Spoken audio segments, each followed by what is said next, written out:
can't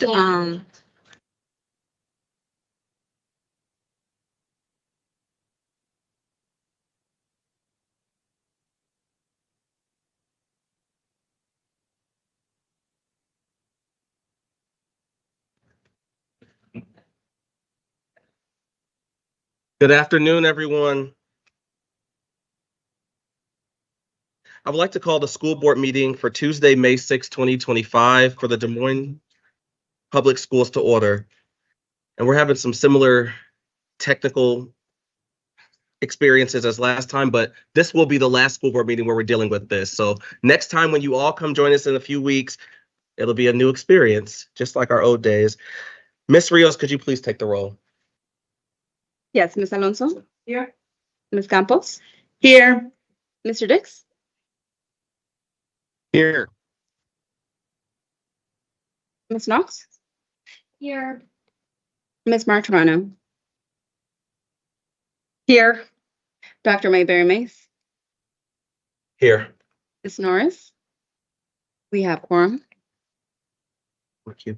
The first item of business is approval of the agenda. May I have a motion and a second to approve the agenda? Martorano, so moved. Campos, second.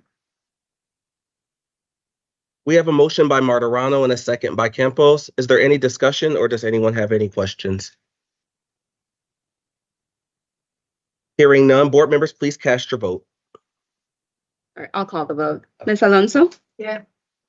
Ms. Campos? Yes. Mr. Dix? Yes. Ms. Knox? Yes. Ms. Martorano? Yes. Dr. Mayberry Mace? Yes.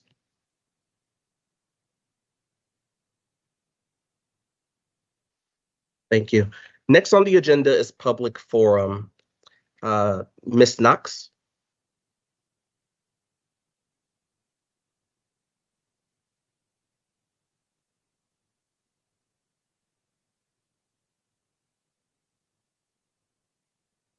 Okay. Yes, so thank you, Dr. Mayberry Mays. We provide the speakers at the forum an opportunity to address the board for up to 3 minutes regarding items that are not on the board agenda and up to 5 minutes for an agenda item. If anyone wishes to speak during any portion of the business meeting, please email rosa.rios@dmschools.org. The same speaking protocols apply to all individuals who wish to address the board. Speakers will be called individually, and we ask that they state their name and zip code prior to providing comments. Students and minors do not have to provide their addresses. Guests of the board are encouraged to speak to matters relating to the programs, services, and operations of DMPS. Please remember that Iowa law prohibits us from discussing specific employees or their job performance. We ask all speakers to avoid references to personalities or character attacks, as those types of comments do not contribute to the purpose for which this public forum exists. The use of inappropriate language will not be tolerated, and individuals choosing to do so will be gavelled out of order and asked to excuse themselves from the premises or escorted out by district security. As a reminder to the board and public, the board will not engage in a discussion with public forum speakers, as it is our obligation to discuss only matters posted in the public agenda for the sake of transparency and opportunity afforded to all community stakeholders. Matters requiring attention will receive appropriate staff and/or board follow-up at a time following the meeting. Thank you for your participation. We appreciate your feedback and input. Yeah. Is there? There's not a motion. Okay, I'm sorry. No motion on the table. Ms. Rios, do we have any speakers for public forum? First up, I'd like to call Carmelita My Martinez. apologies. Ms. Martinez? Okay, we'll move on to the next speaker, Marianne Koch.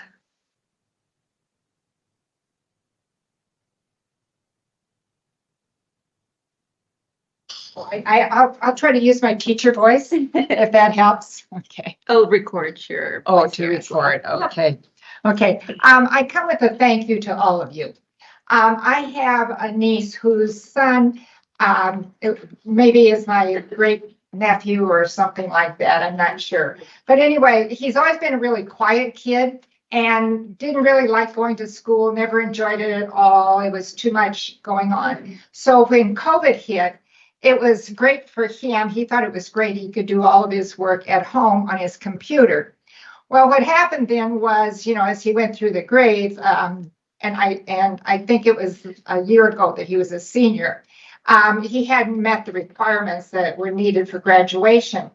And somewhere along the line, he was introduced to your options program, and he is doing very well in that. He has already, he's on the high set curriculum or classes. He has already passed the English part of the test. So he's going on now to the science part of it. And he thinks it's really cool because they get to call the teachers by their first names. And also some teacher brought in donuts one day. So this kid is really sold on it. And I just want to thank you for that program. I also want to add a little bit to that. My dad, when he was a senior in high school, dropped out so he could join the Navy so that he would not be recruited into the Army because he didn't want to have to wear a tie. So when he got out of there, he got his GED, and that then put him on, the track for the rest of his life to take care of his family, myself being one of them. When I was a teacher at Boone, my last 15 years, I worked in the Academic Achievement Center, and we helped students get their GED. And that was really a high point of what I did. We held a graduation program for them. We had a speaker, we had a reception, their families came. And for many of those families, they were the first ones that ever finished high school. And, they were all proud of that. And now my nephew being in the same type of program, I just think it's wonderful. And this is why public schools deserve to be fully and properly financed. So thank you very much. Thank you.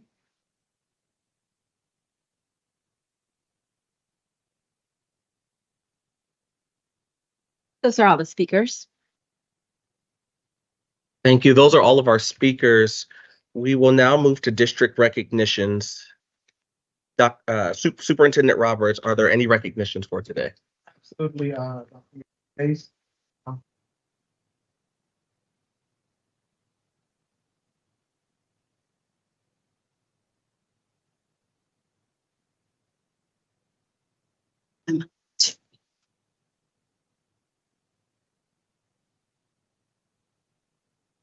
Take two.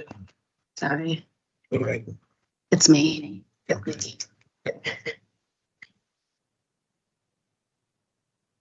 good to go now? Yeah, look at that. Take two. As we continue to bring forward district recognitions at school board meetings where we celebrate the successes and accomplishments of our students and the adults who serve them, both in and out of the classrooms, I am always pleased to share these recognitions just about the great work that is happening across each of our 64 schools here in Des Moines Public Schools. And the first recognition this evening is for two groups of outstanding teammates whose national recognition this week coincides. National Teacher Appreciation Week is from May 5th through the 9th, and National Nurses Appreciation Week is from the 6th through the 12th. To the amazing cadre of teachers and nurses, we know that 1 week is simply not enough to show gratitude and to say thank you. But we certainly want to take this moment to show our appreciation. We are grateful that you continue to show up every single day, ensuring that our students receive not only a world-class education, but those who need your care as from our nurses, they receive that and some. And for that, we are incredibly grateful. And so thank you for that. The next recognition is one that I'm really excited about. A little jealousy, but it's all right. Dr. Broad and I have talked about that already, and the students, and so we'll have another conversation. But as many of you know, despite the fact that here in Des Moines, Iowa, we are thousands of miles from the nearest ocean. Des Moines Public Schools is home to one of the nation's top high school marine biology programs. One of the nation's top marine biology programs. And that is thanks to the excellent leadership here at Central Campus under Tasha Brown. We are grateful for your leadership, the outstanding faculty, and of course, our dedicated students who commute sometimes, several times a day, show up to make sure that they are contributing to this high quality program. This evening, we have 2 recognitions of this top-notch program. Okay. No, it's him. Why did it change? Oh, just put your. I'm sorry. I thought you hit mute and then you go at mine. Okay.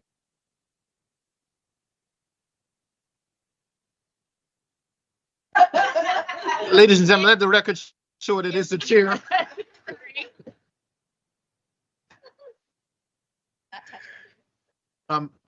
This evening, we certainly want to bring into the space 2 recognitions of this top-notch and nationally recognized program. First, our congratulations to Dr. Gregory Barad on being named as a finalist for the 2025 Presidential Award for Excellence in Mathematics and Science Teaching. The Presidential Award. Ladies and gentlemen, I'll pause, and this is your prompt.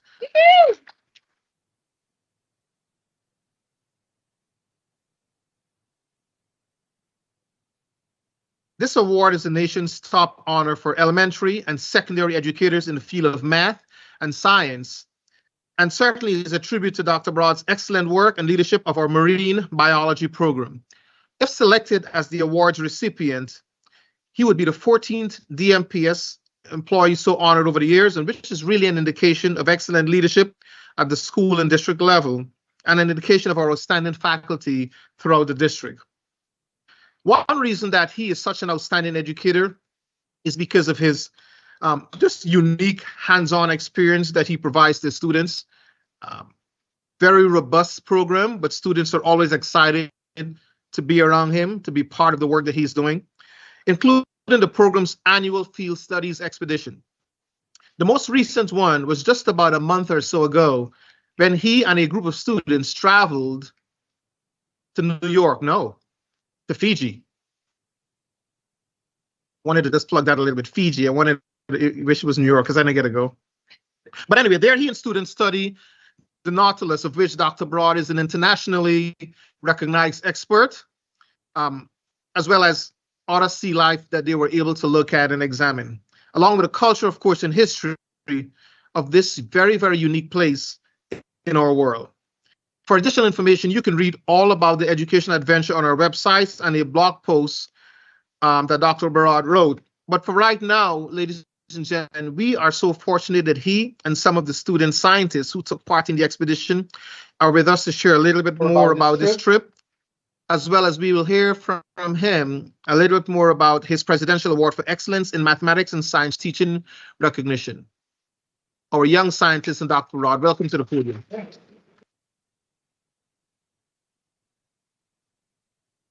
So first, thank you all again for recognizing the hard work that the students do every single day, and also for the recognition of what that leads to for myself, of just having opportunities to kind of have these achievements at state, national levels. Sorry.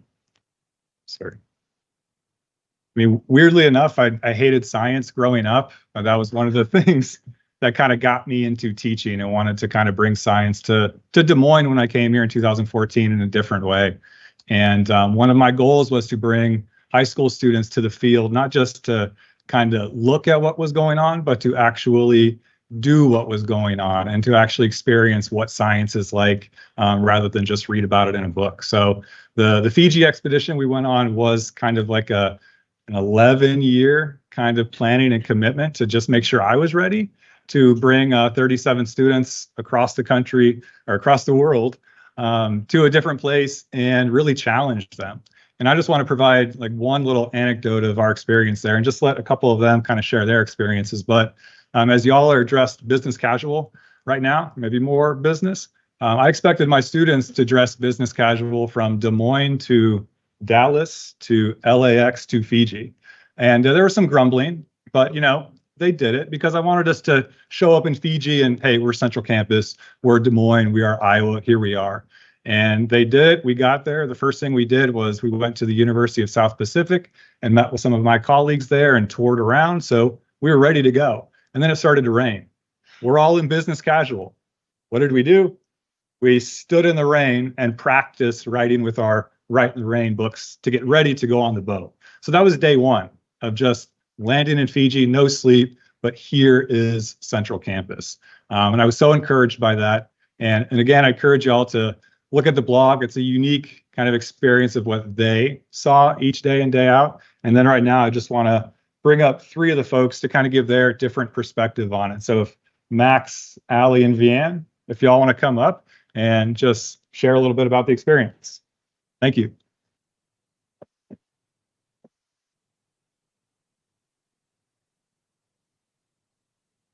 All right, thank you guys. I had very high expectations for this trip because it was a great program. It'd be an understatement to say those expectations were exceeded. There were a lot of challenges and opportunities every day we had to face, but it was those very challenges that motivated us every day to keep going. There's nothing I would do to change them. It was honestly very great. And those challenges were very thorough and just in-depth. The opportunities were even better. And it's just that made the trip great for me. So thank you. Well, my name is Vianne. I'm a junior, currently a lab assistant. I am beyond grateful. I can't even put it into words for this trip. I went on the field studies trip last year, and it definitely prepared me for it. I did not have one single bad day in Fiji, and it helped me realize something about my future. I currently run our Instagram account. I love videoing all that stuff. I'm getting into photography, or just I have a little tiny camera that I brought with me to Fiji, and I was a little jealous of some people who had a GoPro. So it's made me realize that might be something I want to get into later in life, especially, if I get to go down deep, I get to take some footage of something, and then I could look at it back home and realize, hey, maybe I've never seen this before. I can learn something new about that species. So it's a big part of my life that I think is going to come.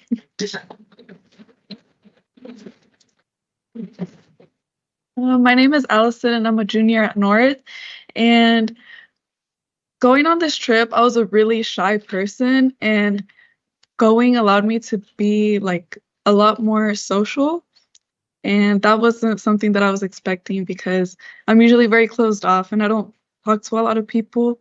But yeah, and the trip made me realize how much I want to study marine biology. And yeah. Yeah.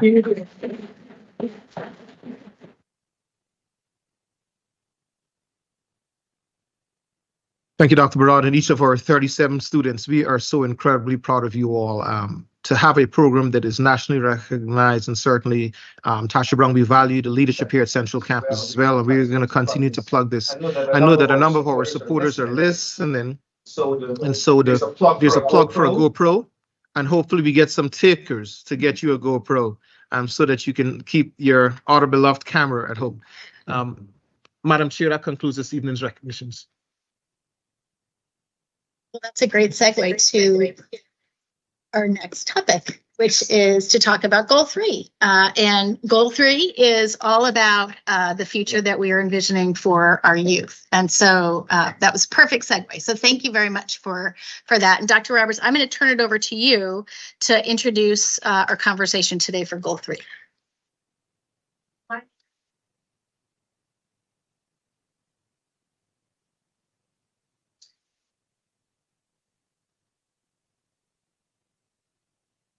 All right. Thank you, Madam Chair. Thank you, Madam Chair. This evening, of course, I want to start by sharing, as a reminder, that the Goal 3 in terms of the languages, the percent of grade 12 students earning a Diploma Plus in 4 years will increase from 38.2% in the spring of 2024 to 63.5% in the spring of 2030. The team here in the Mount Public Schools that we affectionately refer to as the Goal 3 team has demonstrated a lot of intentionality around how to truly include the infusion of Diploma Plus and its content into the newly adopted school year 25-26 high school first year students program.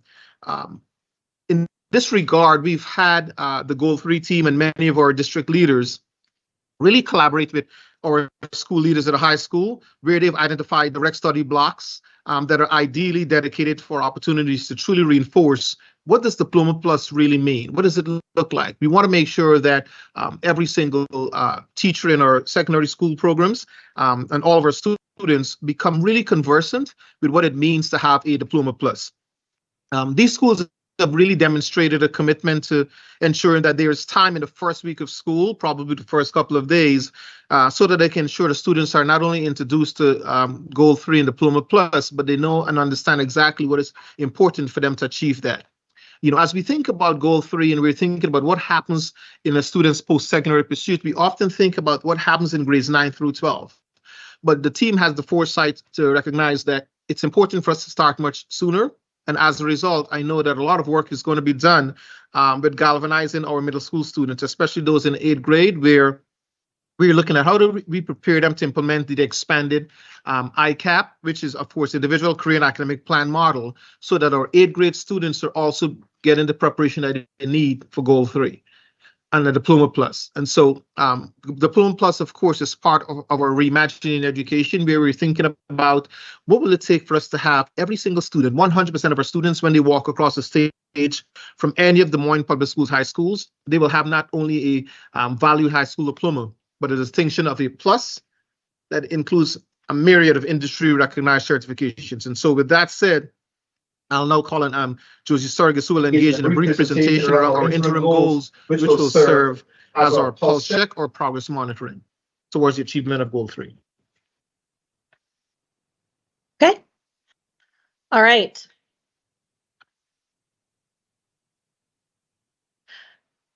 Dr. Roberts just took you through this language, but I did just want to share with you again the trend line that we have expected for the next 5 years of this goal, starting with a kind of flatline year here in 2025 when we have the opportunity to measure it at the end of the school year. I did want to orient you to the purpose of interim goals. Typically, they would be set as 1 to 3 years with the flexibility then to shift them within the goal process. When we started this, because we were using this year as kind of a base year and we'll be presenting them to you now and then starting them next year with full fidelity, we went with the longer model and actually set as a full 5-year. But we wanted to also give you kind of that full trend line of where this would match with the entire system. Other things to know about interim goals: they should be measurable multiple times throughout the year. They should have a strong evidence of a relationship to the goal, and they should provide information on whether or not the system is moving towards the goal. So often in SOFG, our goals are things that are only measured once a year. And so this is our opportunity throughout the year to demonstrate to the board that we are moving in the right direction. Additionally, interim goals should be influenceable by the superintendent and his team, and should also be student outcomes or outputs. So with that language, which we just talked about, and our annual targets, just so you have an opportunity to see them again, I wanted to take you back to the Diploma Plus theory of action. This was a theory of action that Dr. Lundin presented to you, I think back in late March. And I'll just give voice to that, which is that if we guide middle and high school students through a rigorous academic advising model and build systems for students to access these opportunities, then students will achieve one or more of our Diploma Plus distinctions, which will lead to increased post-secondary readiness. And so when we were thinking about what does it make sense to bring forth to you as interim goals, as the superintendent's interims, what we wanted to do was identify how we could monitor each part of that theory of action and how that's getting us to that post-secondary readiness as represented by Diploma Plus. So as I take you through the rest of the presentation, you'll see that we actually highlight each of those pieces of the theory of action and how we're connecting those to the overall goal, or to the interim goals. So interim goal 3A is directly connected to that first piece, to the rigorous academic advising model. And with that, you have heard from Dr. White about our 9th grade on track model and the shifts that are happening in high school around ensuring that students are on track or meeting meeting the requirement of having earned 5 credits and failing no more than 1 core class by the end of their freshman year. The interim goal we have proposed here is that the metric will increase from 48.3% of our freshman students from last spring to 60% in the spring of 2030. There is a lot of research on the 9th grade on track measure. I don't want to belabor the point. Dr. White went over it pretty heavily a few weeks ago. But when we think about 9th grade on track and mapping that onto Diploma Plus as our goal level, we actually see 2 levels of connection here. One, in the middle number, you see 58.3% of students who met the NGOT earned a Diploma Plus. So only about half of the students who met that or who did not went on to earn that. But more importantly, when a student does not meet that NGOT metric, they are very much less likely to meet that Diploma Plus metric. So what we're seeing is that correlation of a student not meeting one metric increases the likelihood of them not meeting the other metric. 9th grade on track, yes.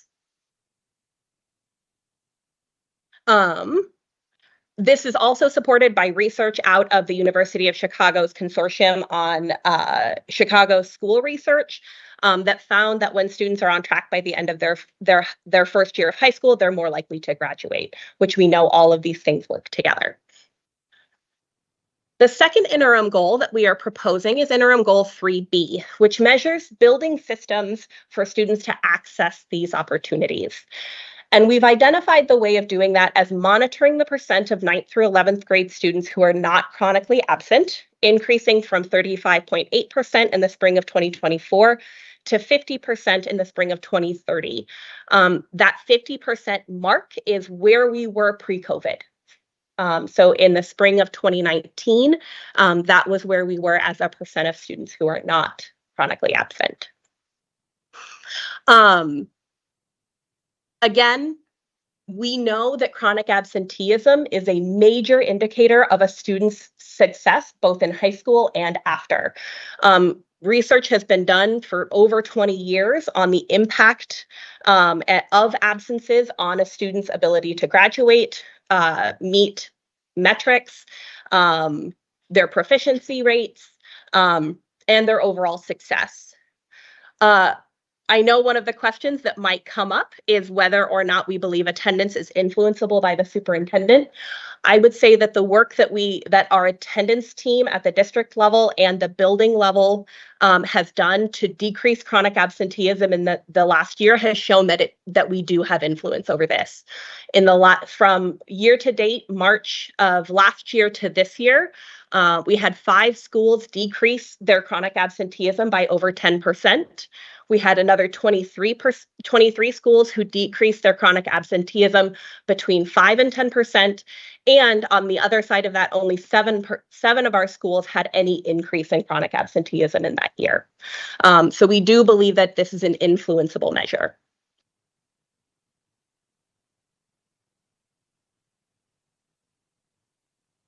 For the 9 through 12. Yeah. Yeah.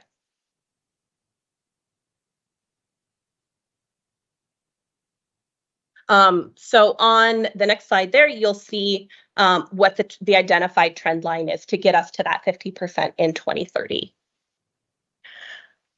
The next slide talks about our relationship between chronic absenteeism and Diploma Plus, and why we believe that chronic absenteeism helps us demonstrate whether or not our system is on track to meet our Diploma Plus goals. So you can see there, we've broken it down by each individual grade level, back mapping to 9th, 10th, and 11th graders, and then identifying at the end of their high school career whether or not the not chronically absent students would have received a Diploma Plus, and then on the inverse of that, percent of our chronically absent students who would not have received a Diploma Plus. And we're seeing very similar relationships there to what we see with the 9th grade on track measure. Certainly want to come down Josie's point around why we're considering the use of chronic absenteeism because we believe it's not only influenceable by the entire district's team, but although the Office of Civil Rights, can you hear me?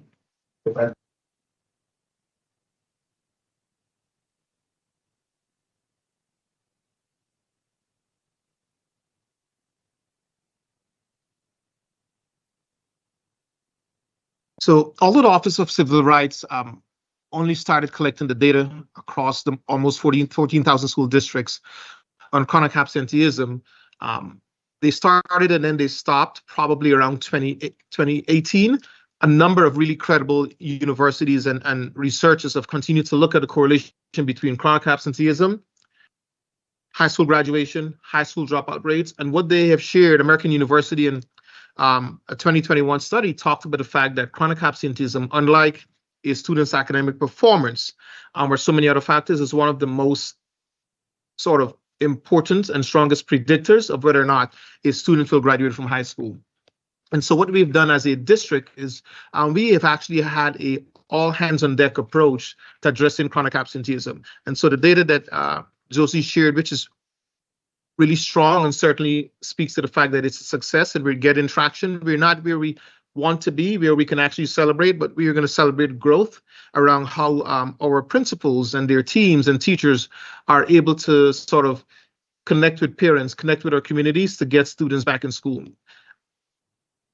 At the risk of an oversimplification, we have so many world-class academic programs here in the district, but if students are not present and sitting in seats, they are not going to be able to benefit. And that's one of the reasons why 2 years ago when we came to the board, and we will continue to come to the board with a humble request that we seriously consider not only keeping our finger on the pulse of student attendance, but ensure that we are factoring that into how it can impact the achievement of our academic goals as we look at student outcome focused goals.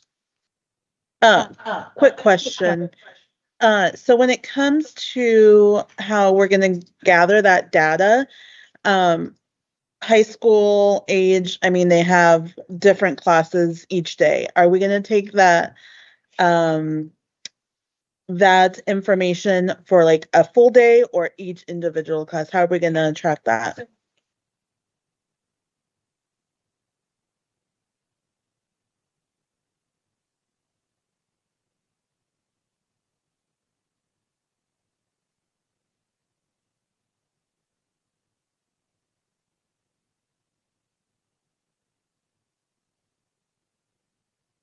Sorry, Rosie.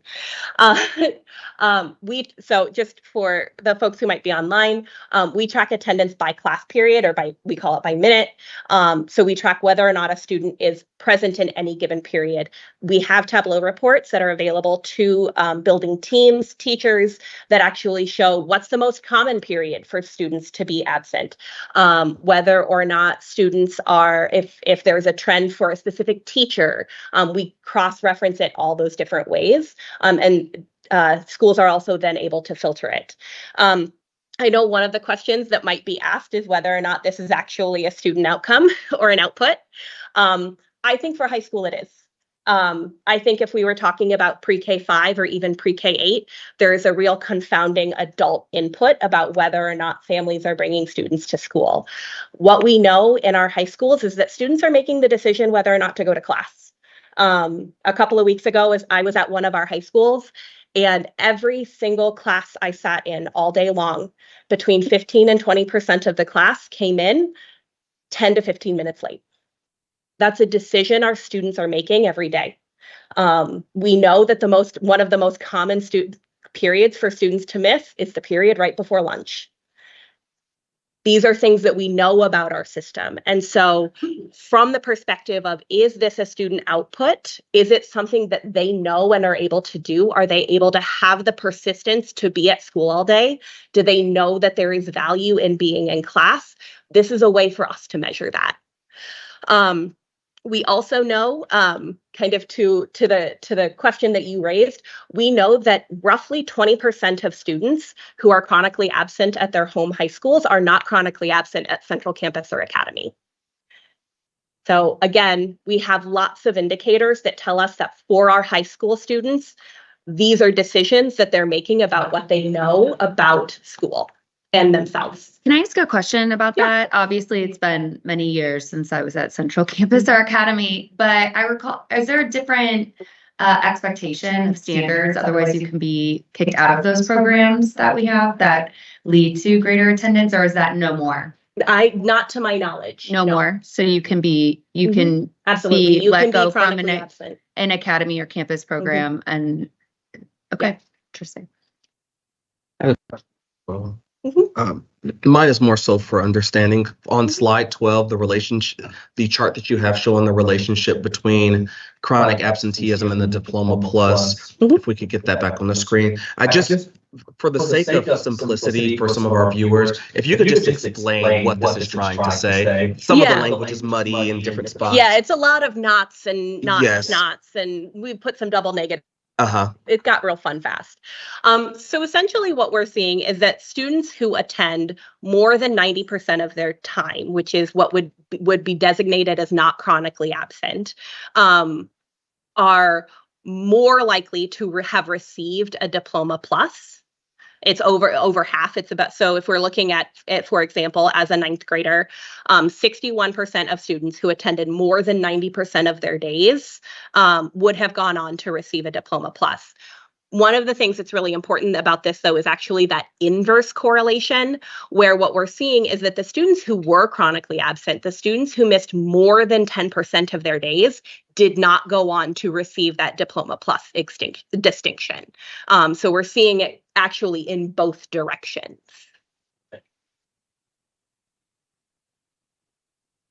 Right. If I may, I certainly agree that reducing absenteeism is necessary to ensure that our students can be prepared, and I'm not discounting any of the data that you've provided. But what I'm unsure of is how attendance or how a student showing up to class is ensuring that the student is learning or is leaving with the knowledge and skills and the intended outcomes for that particular class or for that particular period or for their high school experience. I don't believe that just sitting in class is getting us to what a student knows and is able to do and is truly a student outcome. I think that there are other much stronger student outcomes that we could utilize, and I will be very transparent and honest. From day one, when Goal 3 was presented to us, and absenteeism was one of the measures that was presented to us over a year ago, I had similar sentiments, and so I'm really surprised to see this coming back, and honestly disappointed, because again, I do feel that in order for a student to receive that knowledge and skills and walk away with that knowledge and skills, being present is in fact a part of that. But I don't think that simply being in class is showing us that a student knows something or is able to do something as intended by that class or that coursework. Thank you, Board Member Matarano. And certainly your point is well taken. And please pardon my oversimplification, but as I think about the lottery, right, this whole idea that one must be present to win is how I'm viewing students being present in class. And so we're talking about two very, very different expectations, right? One is we expect students, first of all, to be in school, to be in class in order for them to benefit from the education delivery model. Secondly, yes, we know it's a fact that a student sitting in a classroom doesn't guarantee that they're going to walk away with mastery of whatever content is taught that day. But rest assured, I believe that if students are not there, then there's no chance at all for them to get the knowledge, to acquire the mastery of whatever's being delivered. And so I know, I think about the student outcomes focused model. We think about how are we defining what students should know and are able to do. This is where the team and I come to the board humbly for us to consider how impactful and important considering student attendance is. You know, when we've looked at where we were last year in terms of the number of students who are chronically absent, and that is for those of us who are listening online. To be chronically absent means that a student has missed at least 10% of the school year. It's very rare that a student who consistently year after year misses 10% of the school year will actually get caught up, graduate in time, much less to have this earned distinction of a much more robust and rigorous pursuit of a diploma plus. And the point certainly around, is this something the students should not be able to do, is well taken. But I even if the board decides that it's not should not be a part of our interim goals, just given the results and traction we've gotten thus far, we're going to continue to pursue and prioritize the importance of chronic absenteeism and addressing that, because we want our students to be in school, because if they're not here, they're not going to benefit from a marine biology program and all the other programs we have in each of our high schools. So thank you for that. The point is taken, and we certainly will continue to think about it. I think just a follow-up is, why can't we have it both ways? Meaning, is there a way to demonstrate mastery? Right, so I mean, we're outlining absenteeism as an issue, and there's some targeted approaches, but mastery of content by virtue of a grade or a score is a demonstrable way to potentially address what you're talking about. I am just throwing that out for somebody to put holes in it, but I just asked that question. I think philosophically for me, when we see students not attending class, when we see them making the decision, it's telling us something about what they know. And what they know is that class isn't important. And that's absolutely not always the case. We know that there are exceptions to that as a standard. But what we're seeing in our high schools is that students just aren't attending. That tells me something about what our students know about what does graduation mean for me? What does being in class mean for me? And so that was one of the reasons I think, as Dr. Roberts and I were talking about this, we maintained this, was that for our high school students, it is a measure of their resilience and their persistence, and their ability to come to school every day when it's hard, or when you've got people you disagree with, or when you need to work together with others. As we think about it, the team and I, we've had sort of exhaustive discussions on this. When we think about what does it mean to look at goal 3, because goal 3 is essentially about post-secondary success. And so this is so much more than just academic preparation. This is about how do we prepare our students and equip them with the skills that they need in order for them to really pursue success when they graduate. The habits around school and class attendance, if we should take our foot off the pedal, so to speak, and not prioritize this, we are essentially failing so many of our students who will build and develop these habits around attendance in high school, and then in their post-secondary pursuits, take those same poor habits into the world of work. And so clearly we are attempting to make a case of what we believe to be a very, very important undertaking. And I think for the board and our goal 3 team and I, it's just a matter of where do we land on a compromise to ensure that we are prioritizing and seeing the value in this interim goal. I apologize if I wasn't completely. Did I hear like what was the answer to demonstration of mastery of content? So I understand that absenteeism certainly is a strategy, right, addressing chronic absenteeism, but there's got to be a way to demonstrate mastery. And so are there suggestions? Have other schools tackled this? What have they used? I know in the past we looked at things like grades in the previous the previous iteration of board goals when we were looking at 9th grade. Yeah. I'm not sorry, otherwise they look weird. Yeah.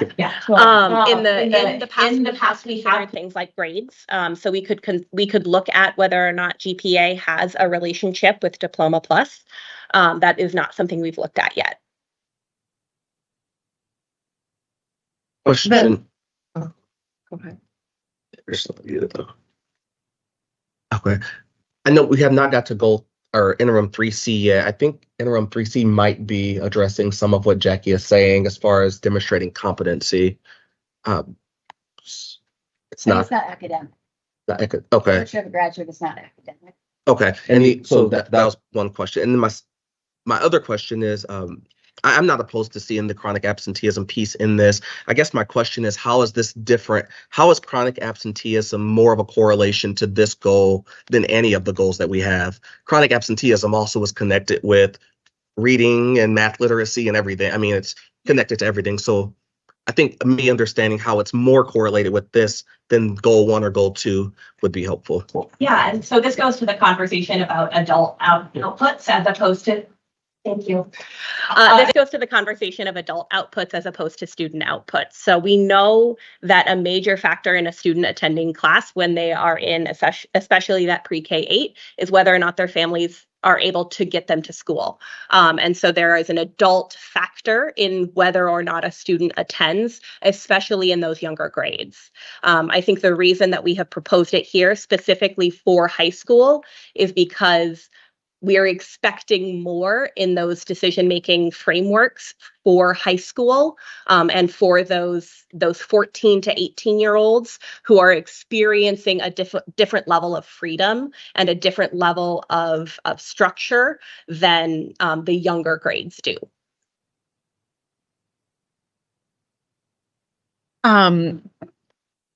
Regarding interim goal 3.1, I'm curious, what does it mean?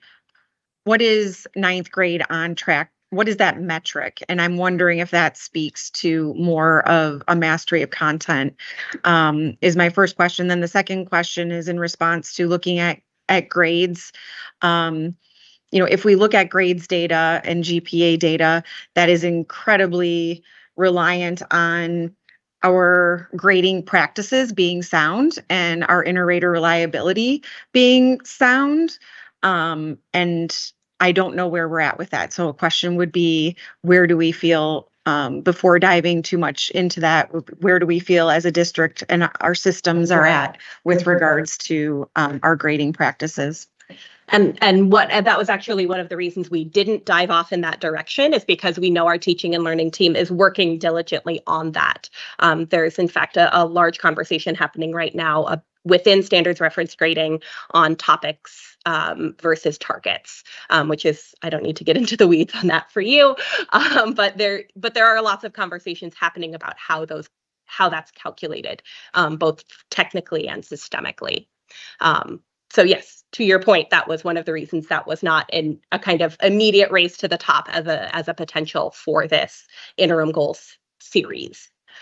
Your first question was around 3A or 3A around 9th grade on track. So the 9th grade on track is what was identified. Dr. White, who was here presenting to you a few weeks ago, really dove into both the long-term research that is available to us from places like the University of Chicago and larger school districts out in the wider world nationally from us, and then also what we're seeing internally about correlative impacts between credit earned, lack of failure of no more than one class, or no more than one core class, and then eventual graduation, which is why that was specifically tied into this. And that also pairs well with the work that high schools are doing next year with 9th grade on track, which is also in the strategic plan as a strategic action within high quality teaching and learning. So if a 9th grader is failing one core class, they are considered not on track. And if they are failing 2 or more core classes as a 9th grader, they are not on track. Correct. And they have to have earned at least 5 credits. So the kind of, if you go to slide 8, I can put it back here. That's the actual language of the metric, which is 9th grade students earning 5 or more credits, failing no more than one core class. And then we can monitor that. I know a question had come up about being able to monitor that multiple times a year. We'll be able to monitor that at the end of semester 1, kind of the on track to on trackness, as well as at the end of semester 2. I would prefer to see this as the language, the percent of 9th grade students earning 5 credits and failing no more than 1 core class. In the goal, as interim. the interim goal, rather than using another, thank you, acronym. I think that this clarity is much more transparent for our community and families and 9th graders to understand. Absolutely. Can I ask something? Mm-hmm. I'm looking at the, I don't know what page this is, the diploma class. Can you hear me?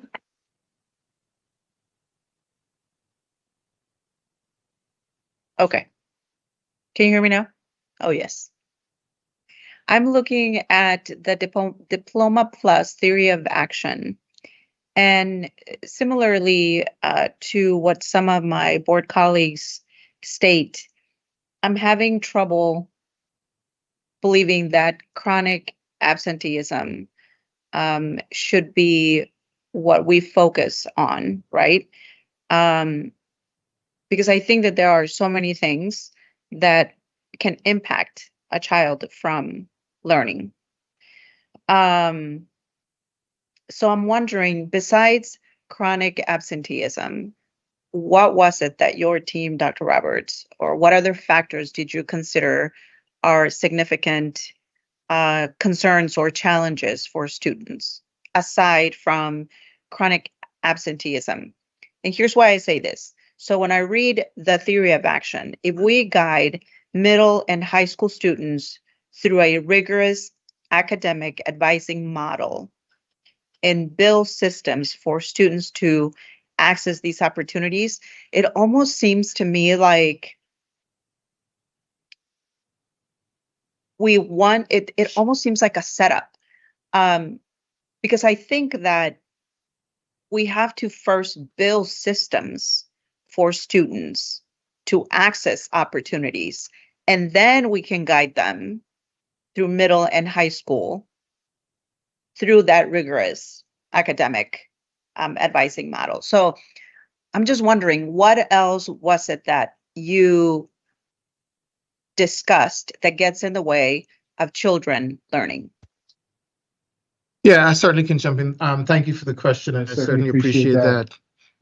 So we have a sort of service delivery model around assessing what gets in the way of student learning that is multi-layered, right? And so if you get to the more granular level of classroom instruction, a student will have teachers who will go through a lesson plan that utilizes what we call formative assessments, right? And that's assessments that are ongoing, that happens with a level of frequency in order for a teacher to determine where a student is, how is he or she doing in terms of mastering the content that is being delivered to them.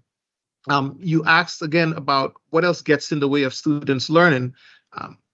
I would say there are two things, one, the quality of teaching. And the teaching and learning team and our school leaders, all of whom are committed to being instructional leaders, are committed to ensuring that we are improving the quality of teaching and learning every single day. Secondly, there has to be some responsibility placed on our students, especially students in the secondary level, right? They have to take some ownership for their learning when they're there. And then the third is what gets in the way of students learning, being present.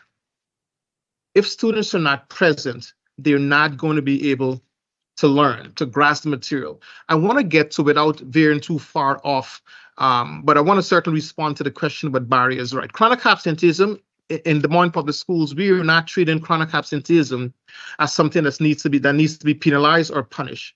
Chronic absenteeism is actually a symptom of some larger societal and community issues. And that's where we are trying to sort of get to the root causes of why students are not attending school. And we have an amazing group of leaders, teachers, and staff who have set out to knock on doors, reach out to parents and students to try to ascertain what is getting in the way of students coming to school. And when we find out what it is, then we're addressing that. it's really encouraging to see, for example, last year, the State of Iowa Department of Education came up with a chronic absenteeism set of rules, guidance, and policies, where as a part of that, there was some treatment of chronic absenteeism, almost as if it was a student's fault, a family's fault. It was criminal. And so one way that we felt that we were penalizing not only students and families, but penalizing districts is when we were required to send a certified letter home to the homes of parents. When a parent receives a certified letter because their child is not attending school, and this parent is dealing with so much of life's vicissitudes, it seems as if we are tone deaf around meeting the needs of parents. And so what I'm encouraged by is the fact that the legislators just passed a law to discontinue sending the certified letters home. For us here in Des Moines Public Schools, students not being present, when we have a chronic absenteeism rate, for example, I'll use our students who are 11th graders. 2 years ago, our 11th graders had a chronic absenteeism rate that exceeded 45%. 45% of chronic absenteeism of our 11th grade students, we're not setting them up for success. And so we have to find ways to get them butts in seats so that they can benefit from a quality education service delivery model. But a point that the board is making is well taken. How will we know that students are learning? How are they demonstrating mastery? I think we have a really robust set of teaching and learning practices that we're continuing to see. Of course, we utilize a scope and sequence of instruction rounds, of gleam inventory. Many of our principals are continuously aspiring to spend no less than 70% of their time on the instructional core. Many of our teachers are delivering lessons and lesson plans that are nothing short of exemplary. We are not going to blame students.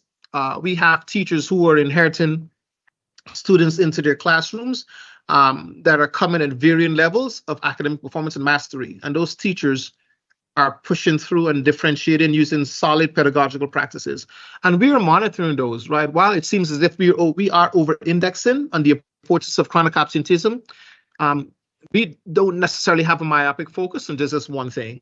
We are spending an inordinate amount of time on our teaching and learning practices and reminding ourselves daily that priority one of our 5-year strategic plan is around excellence and equity in teaching and learning. That's our bread and butter. So we're going to continue to push that.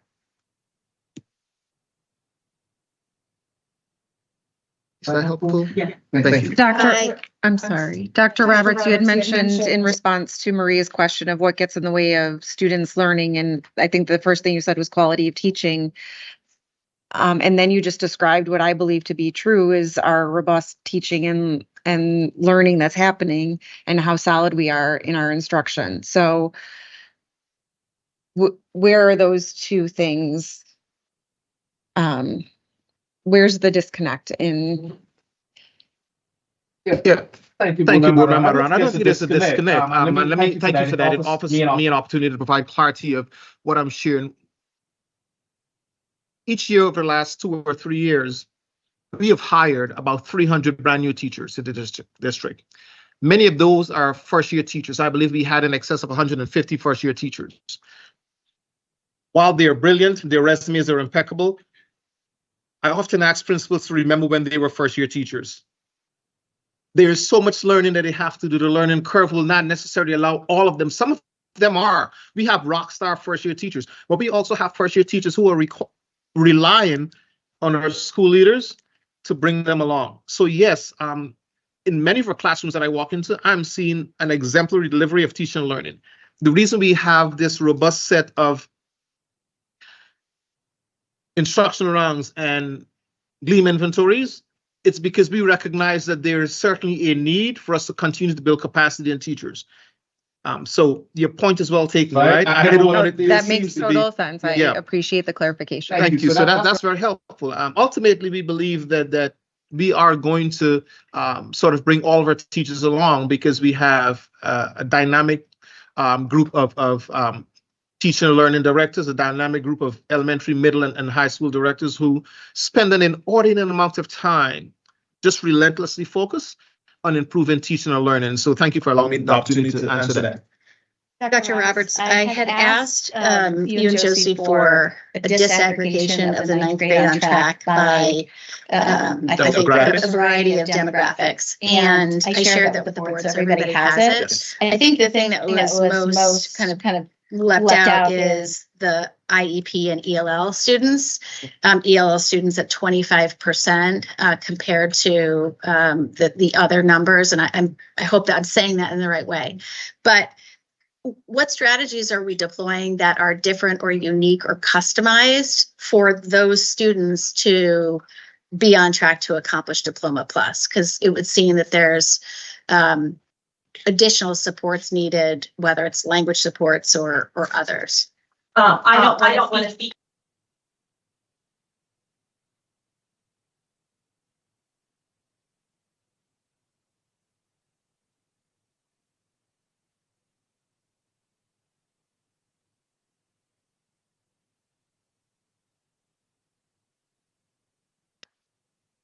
I know that a major initiative going into next year for the freshmen on track is what they're calling houses. And so teachers will have an opportunity to work both within their content area in PLCs and also across houses or within their house as a PLC. So they'll be able to work with work with their peers who are working with the same students to more effectively provide supports across content areas and work together to provide what students need. That would be one that I know off the top of my head. And can I just say one other thing though, because ultimately this also comes down to resource allocation. Yeah. And I am struggling with what we're asking our counselors to do, and that very unique and customized approach for ELL students, IEP students. It's just a lot. I think it's asking a lot. And so just want to ask for clarification on resource allocation to improve those numbers. Yes, Madam Chair, absolutely. I'm happy to jump in before our CEO shares. A school district that has about 15% of our students are students with IEPs and 504 plans. 25% of our students are multi-language learners.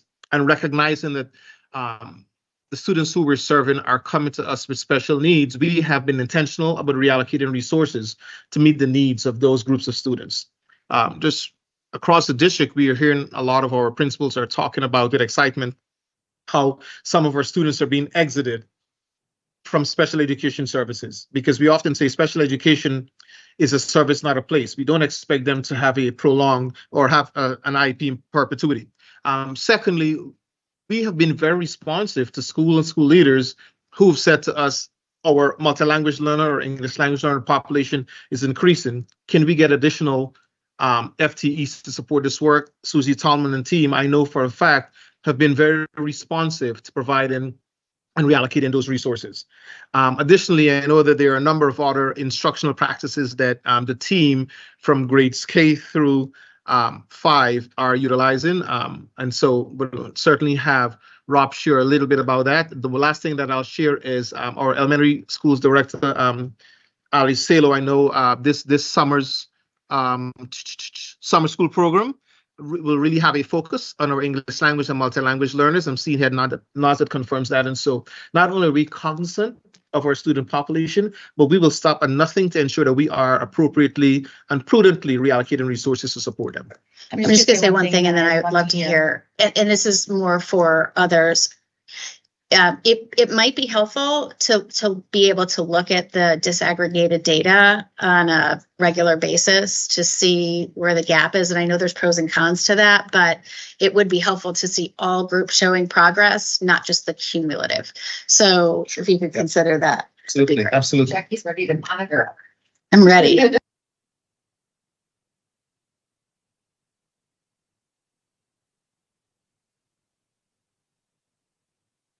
Okay.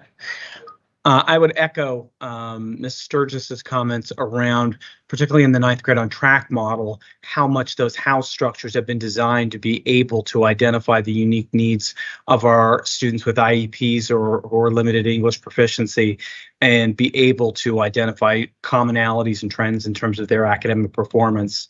In terms of the aspects of Diploma Plus, that are available to our students that are coming in with either IEPs or ELL. As we've talked about previously, there are a number of the strands that have specifically been tailored to make sure that language proficiency and or special education designation does not get in the way of one's participation and one's access to it. But it is an expectation of ours that students will be able, in the course of the model that's being monitored here, to be able to gain full access to the academic supports they deserve.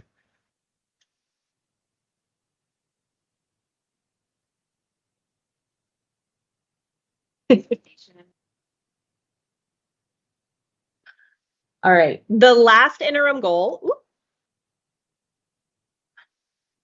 The last interim goal that we've identified here is another measure of increased post-secondary readiness.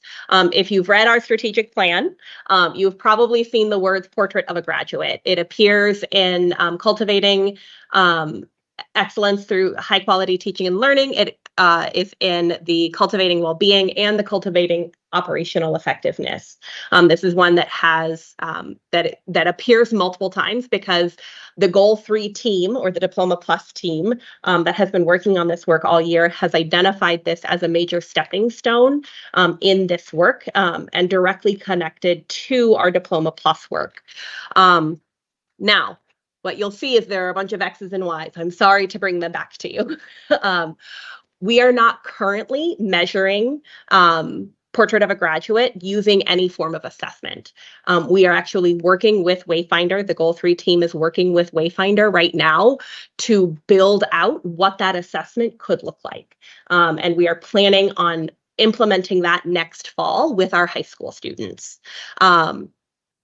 So that was where the language that is in this came from, was we wanted to have an opportunity to share with you an interim goal that, even though we don't yet have a trend line on and we don't yet have information on, that would give us an opportunity to bring to you, within the context of monitoring, what is happening with the Portrait of a Graduate work, and how that's changing and being actioned on at the systems level by the district.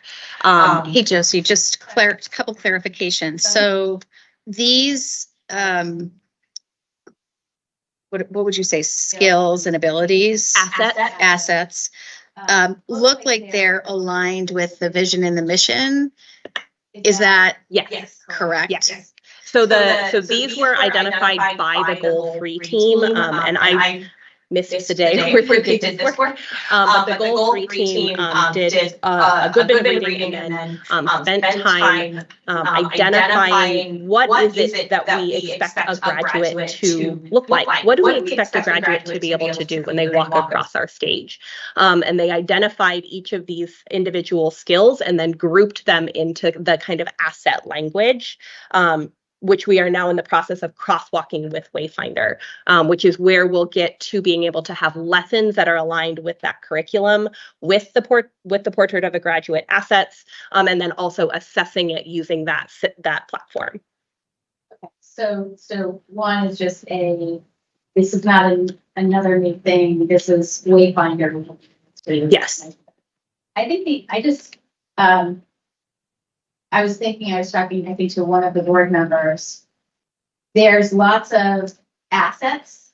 Every school has an asset. ID has assets. Montessori has assets. Now we have assets. And Roosevelt High School has their own tagline. And it feels not cohesive. And so I guess I'm just trying to figure out if we are going to have a little bit more uniformity. Obviously, every school may have their own personality, but other schools have other assets that they hold up high. And so it'd be helpful to understand if this is a uniform, because K through 12, they're all doing Wayfinder. So is this a uniform thing, meaning, said nicely, like this is this is the whole district and all of the kids. And so to me, I think that's really important because otherwise it's just another new set of words. Yeah, and if you look in the strategic plan, you'll see there's actually, that's part of the strategic action of the rollout of Portrait of a Graduate over the next several years, is that this is unifying across the entire district.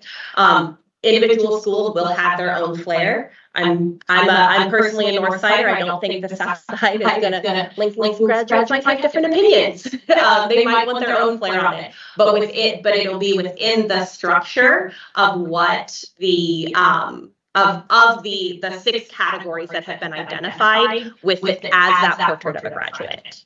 Thank you, Josie. And just to build on, Madam Chair, I think it's important for us to recognize that all of the leaders in the district, certainly, we are building our muscles around valuing our strategic plan, and that is the document that will ensure cohesion or cohesiveness across all of our practices.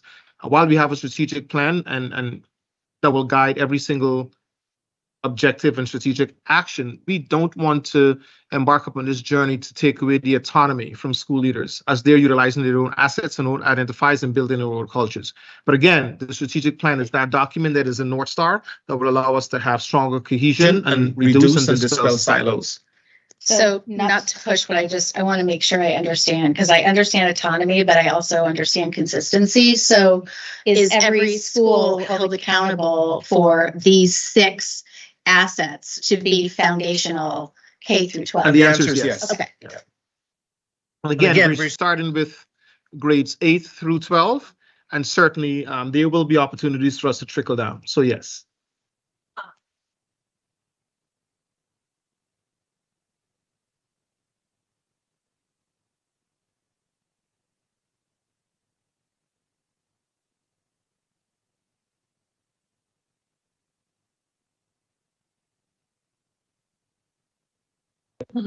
I'm sorry. Both of them are measuring that question of post-secondary readiness, which, going back to our original charge here, even before Goal 3 and Diploma Plus and the creation of that system, was how do we know that when our kids walk across the stage, they're ready for the next stage of their life? And so we believe that Diploma Plus and Portrait of a Graduate are 2 sides of that coin, and that a student who is able to receive a Diploma Plus will necessarily be self-sufficient and empowered and resilient and civically engaged and socially conscious and intellectually curious, and that the inverse of those things is true as well, is that a student who is demonstrating those competencies or those assets will also be able to identify and achieve a Diploma Plus in our system.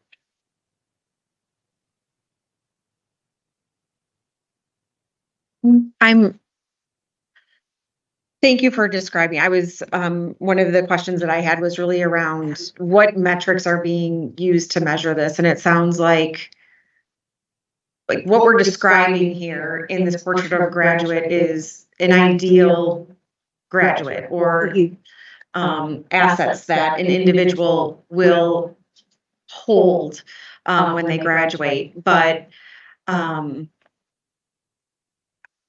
I will say this is year 0 of this goal, to give the district the time. We knew that we didn't have items to measure this. We knew that this didn't exist yet. We gave you the year to develop and create the measurement tools, the rubric to go along with it, the hope to remove any bias from that assessment process, all of that, and to be getting X's and Y's and not have a clear definition of the metrics that are being used, I'm concerned.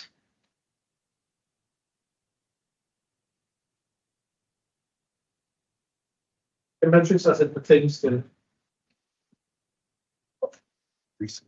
interim goal 3. So,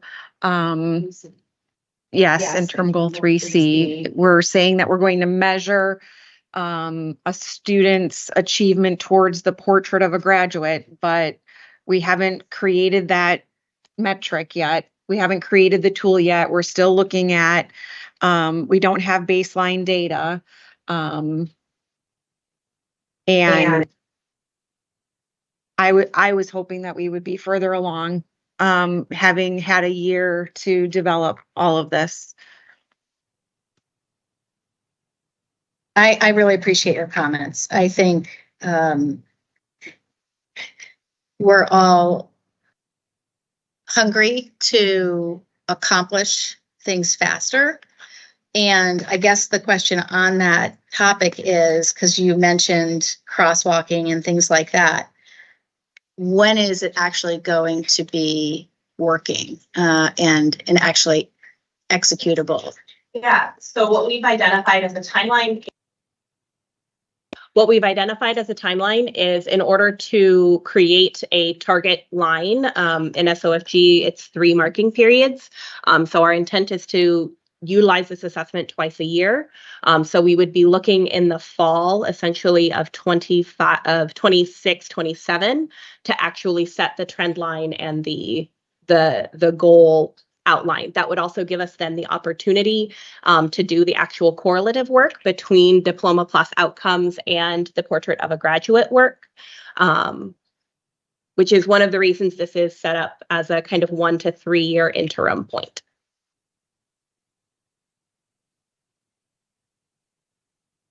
So in the fall,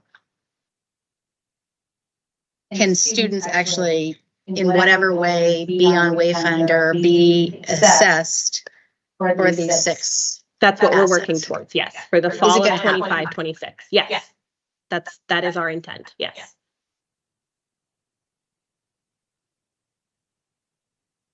And I will also say, and I was getting there and didn't say it earlier, this also feels a little bit similar to the attendance where it's not, and not seeing the metrics, it's hard for me to say, but these assets don't feel like we're truly identifying what a student's able to do, what their skills are, what their knowledge is, or what their mastery is necessarily. The vagueness for me, I think I'm struggling with if we're truly identifying a student outcome in these areas. I have a question. Ms. Alonso started to ask a little bit about this earlier, and it got me to thinking, but if there were a 3D, what would that look like? An interim 3D goal? I don't need exact answers, but what types of things might be measured in something like that? And I apologize, I did not send that question ahead of time.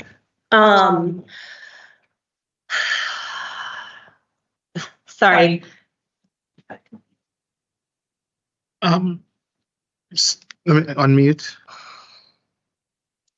Let me offer, and certainly in addition to Josie, Dr. Lundin, and the rest other team members, we can certainly come up with that.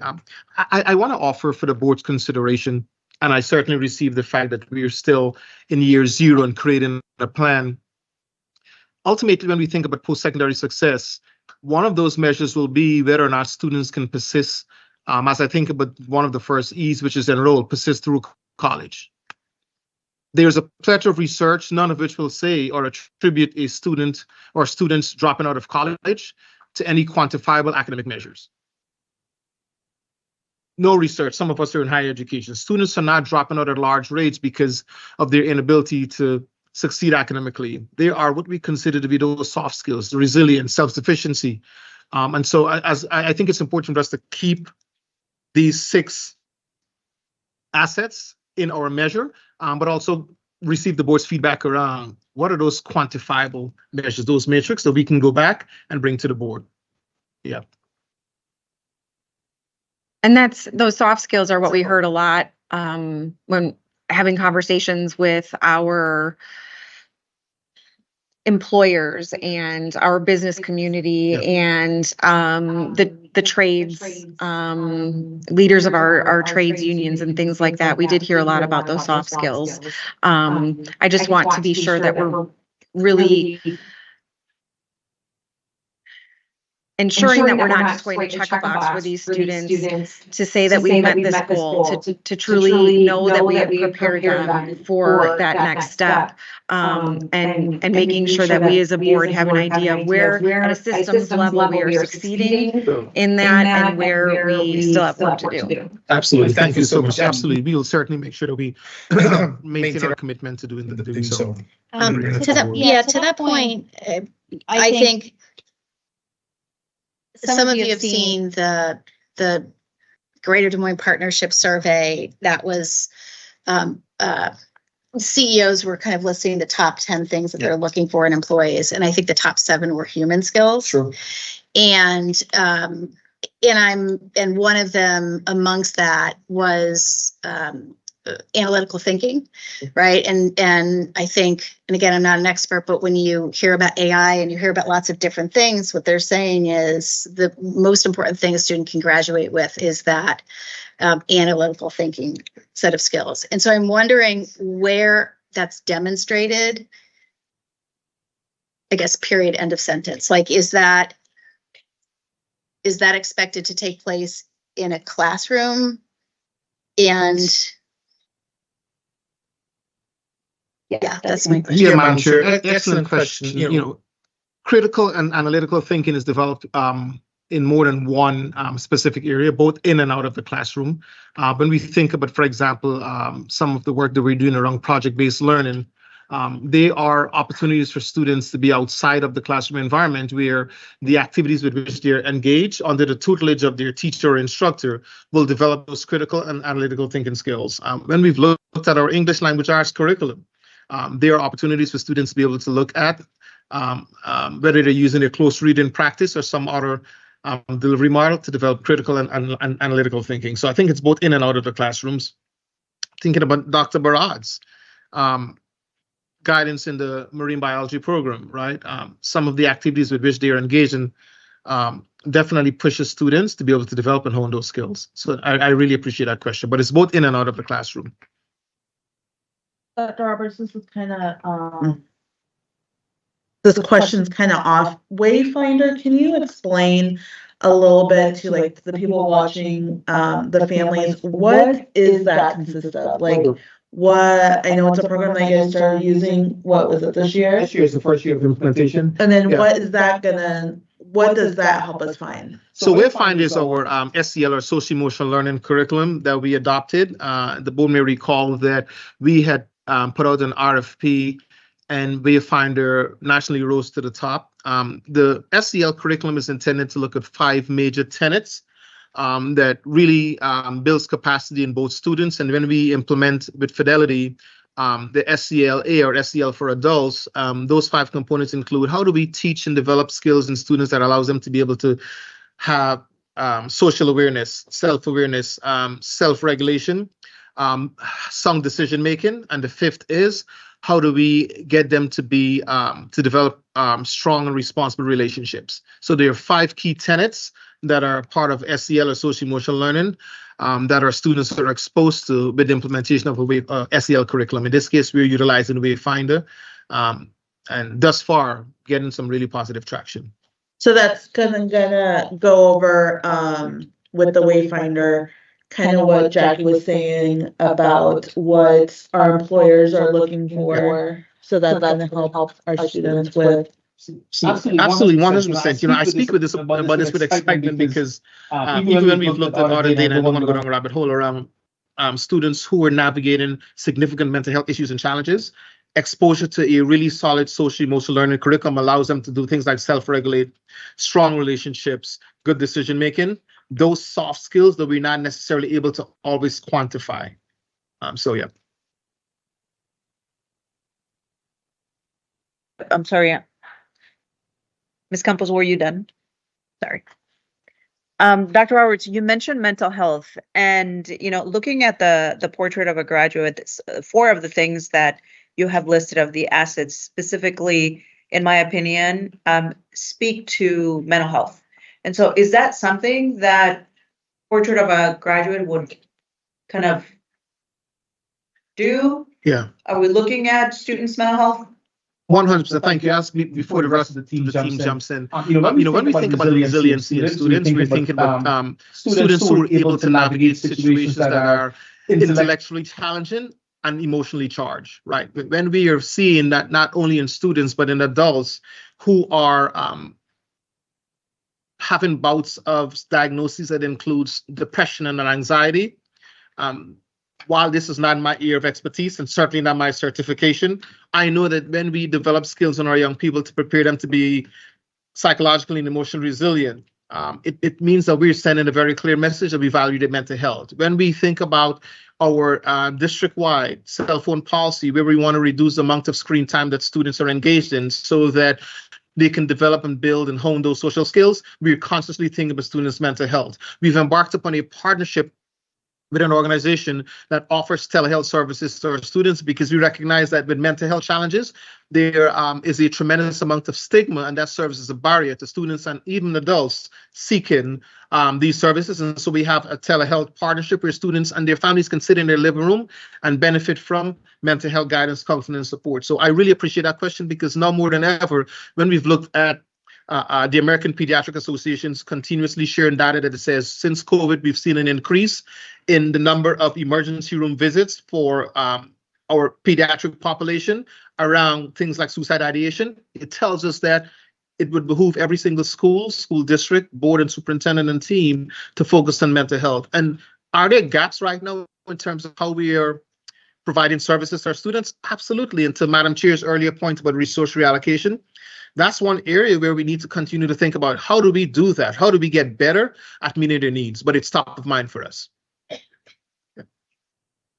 I think at this point, maybe we'll go around and get some general comments about how people are feeling with where we are with the interims. I think the goal is to approve this no later than the 30th of June. Yes. And make sure that there's allocated resources, which is a conversation I anticipate we're going to have again in June.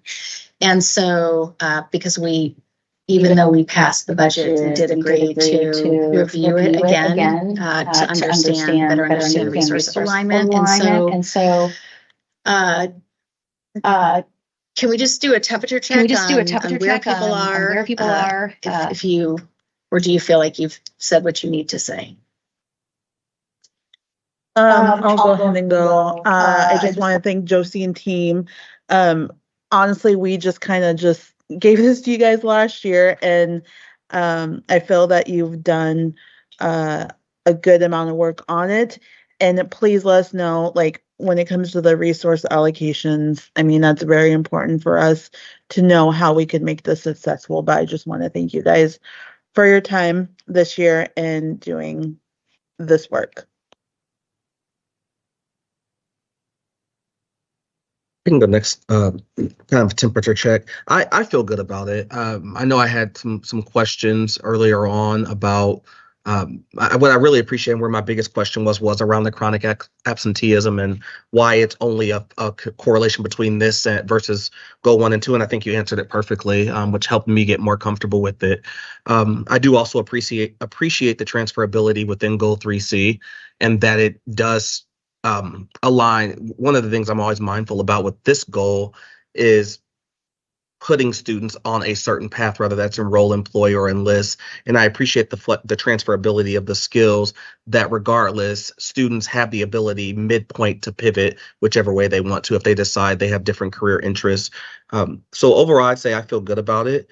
I would highlight Marta Rano's comments around the X's and Y's still. If there's another way to capture that data that doesn't take several more months, it would be super helpful. I don't know what that looks like, and maybe Wayfinder is the only option, but that would be my only hesitation right now is prolonging this even further to have a starting point.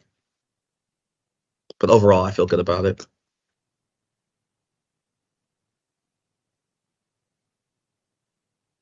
I don't have anything additional.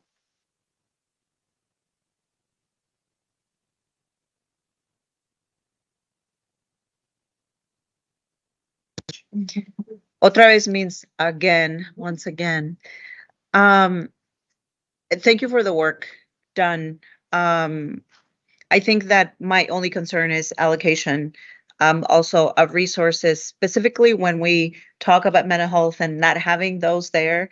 And if that's going to be part of the work needed to see this work for students, then we have to be intentional with our resources. So I would want to just see the investment, how we're going to make this happen, and do we have the funds there? I'll make sure Mr. Dix was on, but he dropped off. So because he was having a hard time hearing. So I'm going to make sure that he sends any comments. Ms. Knox, we're just doing temperature checks with everybody. I think, and you'll be next if you have comments. The two things that are on my mind, one is I'm not sure I actually understand why absenteeism is just being measured for this as opposed to maybe a guardrail or something different, because it impacts, if we're saying it impacts this, well, then it, to me, I think it does impact everything else, right? And so that's just something for us to think about and for you to think about, Dr. Roberts. Yeah. I know it's one of your priorities, and maybe it's better in a guardrail where we measure it. So that's just one thought. The second thing is there's a lot of what ifs here. So for instance, what if we have a signature school stood up by then? Would things look different as we're growing programming in any way, right? So I don't know how to better articulate that, but Diploma Plus is a certain set of credentials that you can earn. So what should we expect? Like, what does potential look like? Is it additional credentials? Is it like, what's the growth potential of this if we invest in more career pathway, learning? Like, I think, is that? Yes. Yeah. Madam Chair, yeah, thank you for that. I think that the wandering certainly inspires me to think about and certainly serve as a reminder for the team that this goal has a long runway for us to actualize it by 2030. And we certainly appreciate the board's flexibility and willingness to continue to push us as we create the appropriate interim goals. And this is year zero, right? I want us to keep that in mind. The second is, and I really appreciate and value the question of why did we not include as an interim measure chronic absenteeism in goals 1 and 2? It would take away from the spirit, I believe, right, of those two goals. Because again, to the earlier point, with goals 1 and 2, when we look at 4th grade reading scores, or in the case of goal 2, Black and Latinx male in 8th grade achievement, there are so many other interim measures that are more academically related and inclined that we should be focused on. But when we think about goal 3, again, as we are looking at our much more mature students who are very close to the line of walking across the stage, chronic absenteeism being inserted into this goal as an interim is so much more than their academic achievement. It's about how are we truly preparing students for post-secondary success. And so I certainly, the team and I receive the wondering about chronic absenteeism and why is it not inserted in goals 1 and 2, or why did we not consider it as a guardrail? We have affectionately listed it as a superintendent's goal, because every single week, the team, we look at and unpack how are we progressing on student attendance across the district, and then our teammates in schools every single day are taking actions to make sure that we improve those outcomes. So that's well received. Yeah, and just the final thought, and this, Ms. Knox, will let you have the final word on this. I still I'm not completely sold on the student outcome on the academic piece of this. And so I don't know how to get more comfortable with that, but I just want to say that I don't know if it's better understanding how you're moving SRG grading to more consistency, or what's going to increase the confidence that the class, everybody has the same, is held accountable to the same standards. So I just want to say I'm not completely there yet on the academic outcome, and just want to share that. Ms. Knox. Well, I feel like I'm not sure what everyone else said, so I apologize. I had to take a call for my child. I think that People have pointed out some good things that they like, some areas that they're still looking for. Yeah. First, I want to say thank you, Josie, for preparing this and for delivering this, and thank you for leading this conversation tonight. I think that probably what is my biggest aha in this, and look, this isn't my goal 3, isn't my baby as it is for some others, but it's really important. And I think probably just what tonight's discussion underscored for me is the realization of how much slide we've endured as a district since pre-COVID, and that we have a long road ahead, and yes, while it may be a long road, 2030 feels like a long way away, it's not, and we have some serious transformational work to do. And so I guess my call back to the superintendent and team would be, my hope is that what you're putting forth is going to lead that transformational work to help us not just reach where we were in 2019, but think about how do we get even better than where we were pre-COVID when it comes to some of our measurable outcomes like chronic absenteeism, whether that's measurable or not, but some of the data points that we have, and around our portrait of a graduate, or what are we have, our data on track, our 9th grade on track numbers. That's where I'm at. Great. I think Mr. Dix isn't on, so we'll be sure to get his feedback. Dr. Roberts, what do you think what do you think would be a good next step? Come back together. I think resource allocation still seems to be outstanding in terms of alignment of the budget. And that's a conversation we're going to have Yes. in June. Yes, ma'am. I think there's some outstanding pieces of information that we've asked for, or is it the goal that we would actually, for interim 3C, if that moves forward, that we'd have numbers by June to approve, or is that's not going to come? So the measure actually doesn't exist yet. That's the reason we had to bring it to you in that format, is that the measure itself does not exist yet. It's kind of new work to measure it in this way. And we're actually working directly with Wayfinder, and we're working on getting that meeting scheduled to get that done, which is why we were unable to bring anything more specific. Okay, well, why don't we, maybe Dr. Mayberry Mays, you and I in our next check-in can kind of come up with a plan and a timeline and see how we try and move this forward. Madam Chair,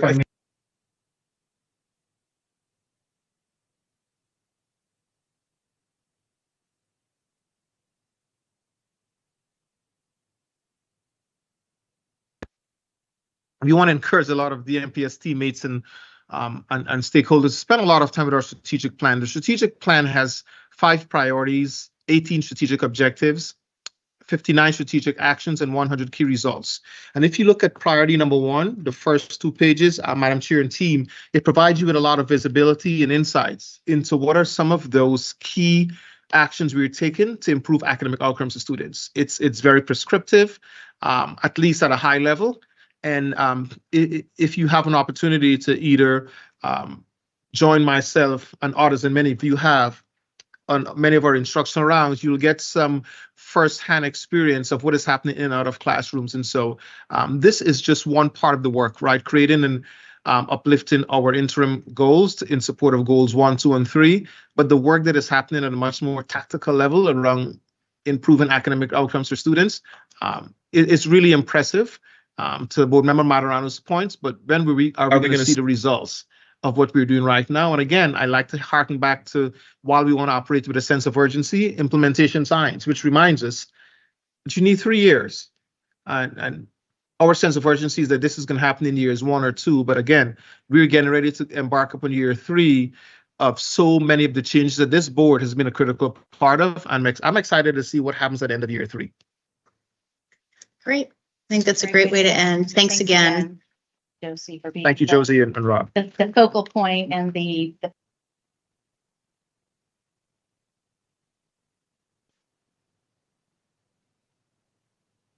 Okay, we are now going to move to the consent agenda. As a reminder to the board and public, the board will not engage in discussion or deliberation with a speaker regarding comments made to agenda items. Discussion and deliberation will remain among board members at the board table with speakers' comments informing the board's discussion, deliberation, and determinations as deemed necessary. Ms. Rios, do we have any speakers? No speakers. Ms. Knox, I believe you have the consent motion. I do. I move that the board approve the consent items in accordance with the recommended action for each item on the consent agenda, including bills previously authorized, certified, and approved for payment by the board secretary in the amount of $6,076,226.61. second. We have a motion by Ms. Knox and a second by Ms. Martorano. Is there any discussion or does anyone have any questions? So I'm going to use this time to speak on behalf of the board. Dr. Roberts, when we as a board realized your contracts on the consent agenda, we should talk about it. So first of all, we want to thank you. We want to publicly acknowledge you for all of your hard work.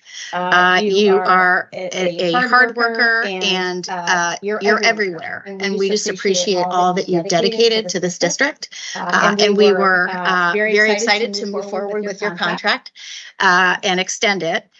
I also want to say performance reviews are really important to the board and they're really important to you. And I think one of the things that I think we are trying to do is also model for the district this need for regular check-ins, regular kind of conversations back and forth, but then also a formal evaluation process each year. And it takes time from you and the board, but it's really great that we're demonstrating what we think is really important, which is a commitment to continuous improvement. And so thank you for that because you don't always have a lot of time, but dedicating your time to having these conversations with the board as a team, we really appreciate. I think we want to highlight a few things that we talked about that were things that we shared with Dr. Roberts already, but successfully completed a new strategic plan for Des Moines Public Schools. Visibility, you're out there everywhere. And we even chose to make fun of you running in a suit, which is a talent that not everybody has on a track. You advanced frameworks like Diploma Plus and are putting that framework to call to kind of connect to our vision that we put forward as a board in partnership with you to make sure every student graduates with a diploma, accreditation, or a public service path. You jumped in and launched a big, bold, hard conversation about reimagining education in partnership with our associate superintendent. And you embrace that and you take a lot of the kind of hard questions and you hear the good and the not so good. And so thank you for being willing to be a catalyst for a really tough conversation, an exciting one, but a hard one. You approved a cell phone policy. You got approved a cell phone policy that's going to take effect across the district, and also saw, I think, probably at the urging of DMPS and Hoover, a statewide policy signed into law by Governor Reynolds. Goals and guardrails monitoring. All of you have invested the time to make our monitoring conversations better.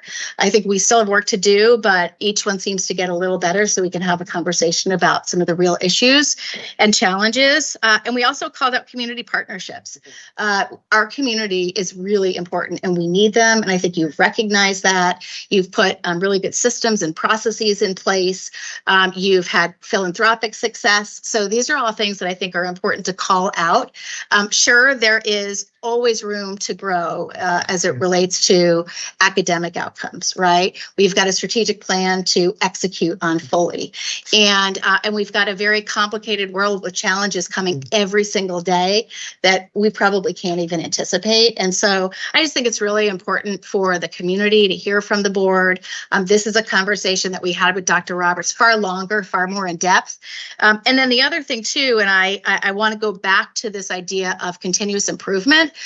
One of the things that I really appreciate about Dr. Roberts, I think we all do, is your willingness to not be afraid to have tough conversations, whether it's with the staff or the board, so we all continuously improve. And so thank you for your service, and we're really excited. Thank you. Thank you, Dr. Roberts. Gracias, Dr. Roberts. Yeah.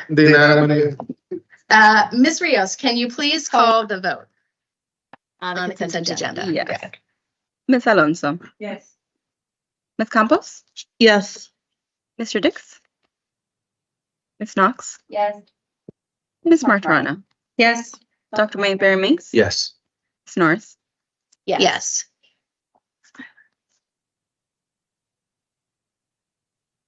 The next item on our agenda are public hearings. First item is F1, public hearing for C1P 3510 Roosevelt High School weight room renovation.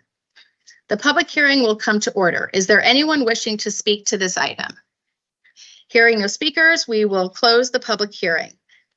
Dr. Roberts, would you please introduce the matter? Absolutely, Madam Chair. I recommend the board review the proposed plans and specifications prepared by Studio Melee for weight room upgrades at Roosevelt High School, hold a public hearing, and approve the plans. May I have a motion and a second to approve this item? Alonso, second. We have a motion by Ms. Martorano and a second by Ms. Alonso. Are there any discussion points or questions? Yes. Ms. Alonso. Yes. Ms. Campos. Yes. Ms. Knox. Yes. Ms. Martorano. Yes. Dr. Mayberry Mays. Yes. Ms. Norris. Yes. This vote is approved 6-0. And just a point of order, I did not announce that the vote for the consent agenda passed 6-0, just so people are aware. Next item is F2, public hearing for C1P 3511 Woodlawn Early Childhood Center parking lot upgrades. The public hearing will come to order. Is there anyone wishing to speak to this item? Hearing no speakers, I'll close the public hearing. Dr. Roberts, would you please introduce the matter? Absolutely, Madam Chair. I recommend the board review the proposed plans and specifications prepared by Bishop Engineering for parking lot upgrades at Woodlawn Early Childhood Center, hold a public hearing, and approve the plans. May I have a motion? We We have a motion by Ms. Alonso and a second by Ms. Martorano. Ms. Rios, can you please call the vote? Ms. Alonso. Yes. Ms. Campos. Yes. Ms. Knox. Yes. Ms. Martorano. Yes. Dr. Mayberry Mays. Yes. Ms. Norris. Yes.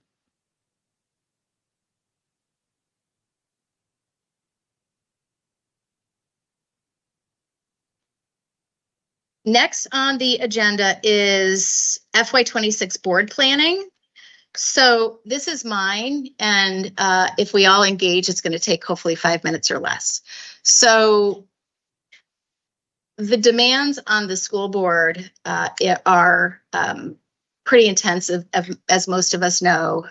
We've met pretty much all of, from, in addition to regular meetings, January through April, every Tuesday. And while we probably could have avoided a few of those things, there's just a lot coming our way. And so what I want to do is make sure that we take June to have some planning time so we can better anticipate things like our desire to have a retreat, or the timing of performance evaluations, the budget process and how to incorporate that better in our schedule, any conferences that we may want to go to. And so all I'm asking for are things that you want myself and hopefully Dr. Mayberry Mays will agree to assist.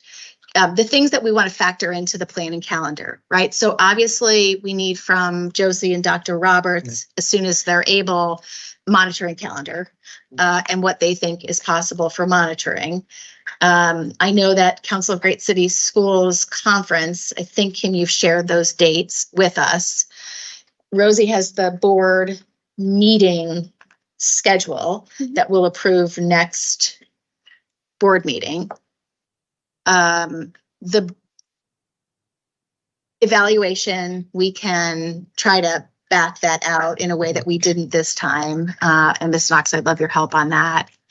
What are the other things that we should try and anticipate? Obviously, I think, let me say one other thing, the budget calendar. I think there was a desire to start far earlier, even if it means having a couple of sessions in the summer to talk about some issues that may need a whole year to be unpacked. What other things that come to people's minds that they want to call out?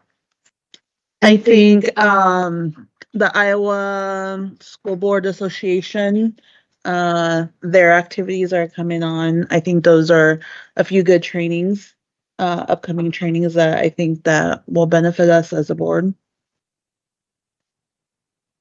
I would like to advocate for, at the completion of elections and the new board is sworn in, that there be a full governing body retreat in December or January.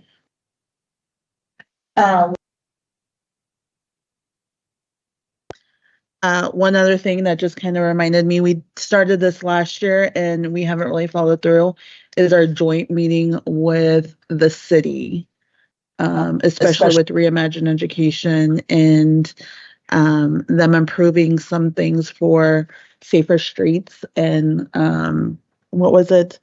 Funds for traffic lighting, and some things going on there. So I think another joint meeting would be great with them. Yeah, I think I appreciate that. And both yes and Mayor Bozen, city council members, and a lot of some of the city planning staff are involved at the staff level with some of the reimagining education. However, we should maybe identify if it's the safety and traffic light issue, if there's one other that is worthy of talking about any potential collaboration. I don't know if it's libraries and literacy or if it's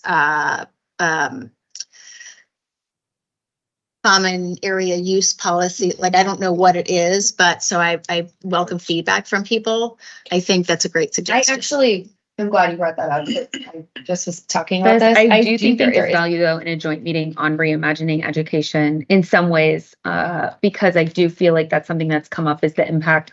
We know that schools are the sort of the center and the hub for many of our neighborhoods. And so I do find value in everyone sitting together and sharing our excitement for that together as one. Yeah, I think that's great. It was, I think that's great. What are there other things? So in addition to what I said, I wrote down ISB conference, governing board retreat, or ISB conference and additional trainings, joint meeting, topics could include reimagining education, traffic patterns in schools. If you think of anything, are there any other listening sessions? Goals and guardrails. Absolutely. I think that as a board, we should be striving to do those annually. I don't know that that is the will of the board, though.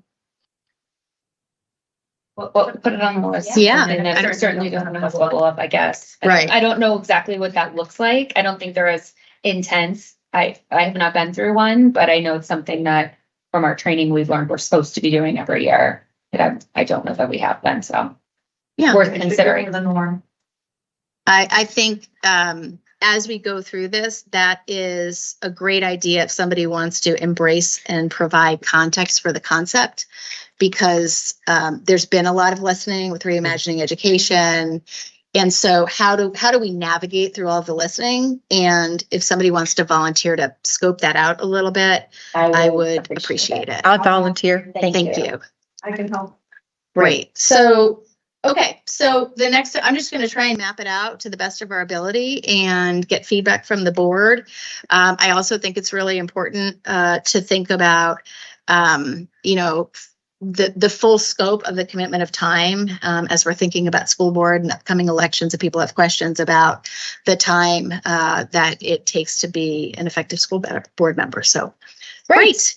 Madam Chair, may I? Yes, please. Even as you were Thank you. mapping out, thank you. As you were mapping out, I am particularly intrigued and interested in, as the 8th member of this team, when we convene for that day or 2-day retreat, for us to consider looking at, as a board, let's see, only 6 questions around high-performing teams. I think that will actually mirror, because I know you often are willing to stand in solidarity with the work that is happening amongst our leadership teams. That will mirror some of what we're doing, and will add, I believe, will add tremendous value. Great. Thank you. Does that mean you're buying copies of the book? We will have copies for you. Shashank is listening, so we'll have copies. Okay, we are now going to move to items of privilege. Do any of our board members have something to say? You always have something to say. So what would you like to share? Happy Teacher Appreciation Week. I want to express my sincere gratitude for the incredible contributions of our teachers in DMPS. Our district is the largest and most diverse in Iowa, a fact that fills us all with pride.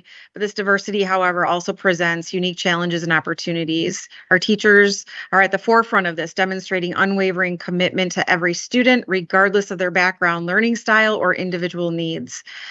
They work tirelessly to create inclusive and engaging classrooms, fostering a love of learning and empowering our students to reach their full potential. Our district's goals and guardrails are ambitious, and we as a board are ruthless. I, as a board member, am ruthless in obtaining these goals and guardrails, reflecting our commitment to excellence.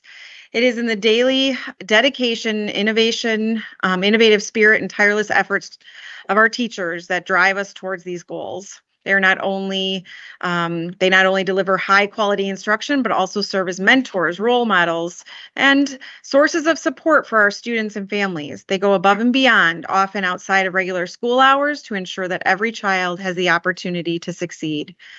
They adapt to an ever-changing educational landscape, embrace new technologies, and implement best practices, all while maintaining a focus on the individual needs of each student.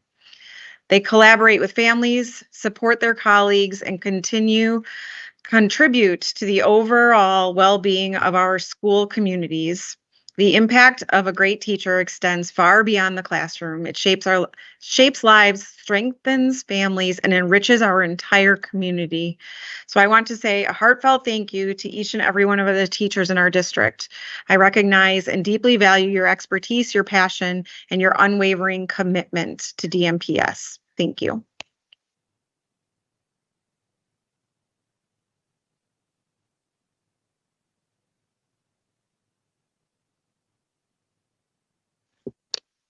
So certainly appreciate Marta Ronald for mentioning that, and I certainly want to echo it. The other thing I want to offer is this past weekend, I attended an event that was focused on pillars of education in our community. And there were some names that were mentioned that I want to bring forward in this public space because only 250 people were at the event, but I know we have 600,000 that watch our meetings because everyone loves DMPS school board meetings. So the organization, the ZKL Education Foundation, recognized some pillars within our community who have done extremely impactful work in the space of education. And some of those names that were mentioned and recognized were Nolden Gentry, who was the first African-American man to serve on school board, Jackie Easley McGee, the first African-American woman to serve on Des Moines School Board, Terry Caldwell Johnson, who many of us are familiar with, who served for many years until her transition, and Kitty Westenauer, who was a former buildings leader and retiree of DMPS.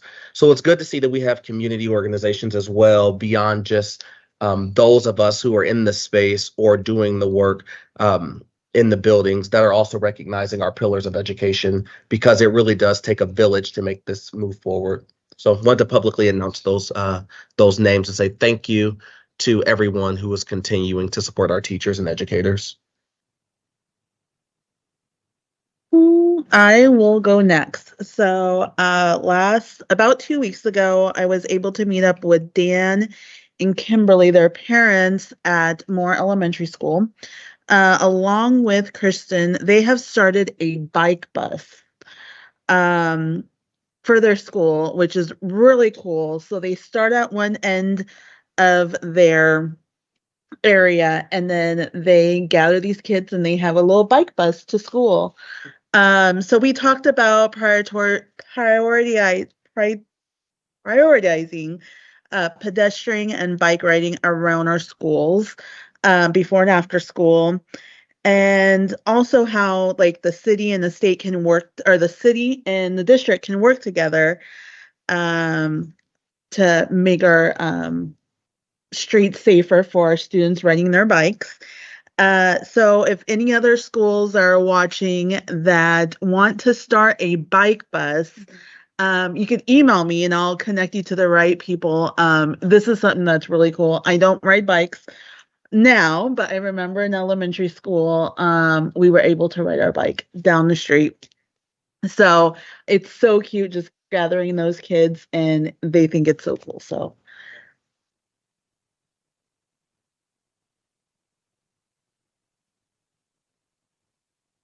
first, I want to invite everyone to, there is a run that is a fundraiser for North High School Booster Club on the 17th of May. It's at Riverview Park. So very excited. I will be participating. I can't wait. It's a 5K. More information from the NHS Booster Club or on the Booster Club's Facebook page. Please come to the North Side. Riverview Park's amazing if you haven't been. Also wanted to just give a shout out to the North Side students and teachers for upcoming performance on Wednesday, May 7th. It'll be our Project Stage Turnaround Arts Musical Celebration whole day at Hoyt Sherman Place from 8:30 to 1:10. You'll see elementary school and middle school students doing musical theater. So that is open, and we're excited and grateful to the Kennedy Center for making that possible for our students.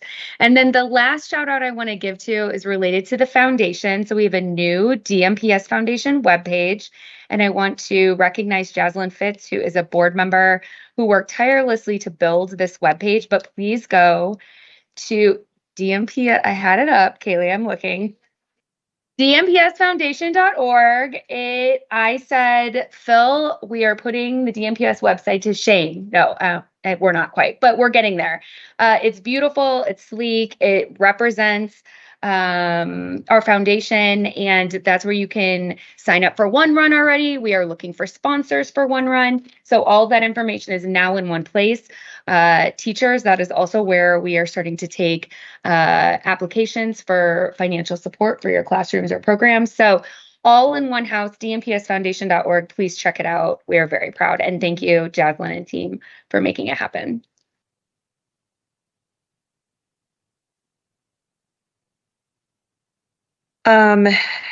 I just want to say thank you. Last week, I started receiving graduation invitations, and that made me think of all the educators in our district, administrators, our support staff, our transportation department, our food and nutrition, everyone that, and of course, families and students who have made another year of a great year at DMPS. So thank you to everyone serving. I'm excited because I know a lot of children that are graduating, and I can't wait to celebrate. So thank you, everyone, for making that happen. Great. Thanks, Ms. Alonso. Dr. Roberts, any items? Thank you, Madam Chair. For your willingness to extend my employment contract for 3 years speaks to your expression of confidence in the work that I've promised and committed to do. And for that, I am truly humbled. I'm appreciative. And while I receive and acknowledge the points of celebration or kudos, I certainly want to be able to share that with almost 5,000 employees who support this work day in and day out. I am blessed and privileged to get to come to work every day with some of the most amazing educators with whom I've ever worked, and get to visit schools with some of the most talented, dynamic, and full of potential young people. You know, we have a strategic plan with the 5 priorities of cultivating, teaching, high quality teaching and learning, cultivating well-being, cultivating transformative talent, cultivating organization excellence, and cultivating community collaboration. And while I am committed to playing an integral part in each of those being actualized, there are people who are not necessarily showing up to board meetings twice a month who are doing most of that work and a yeoman's task of that. I'm going to acknowledge that there's still so much work for us to do. But I believe that the journey that we've embarked upon together as a board and superintendent, and certainly with the teammates that I get to work with every day, bodes well for what is to come. No more than ever, I'm realizing that after more than 2 decades as an educator, I am seeing my role as one that has to be anchored and grounded in divine guidance. We are operating a public school system, the largest, most culturally and linguistically diverse in the state of Iowa, during some of the most turbulent times.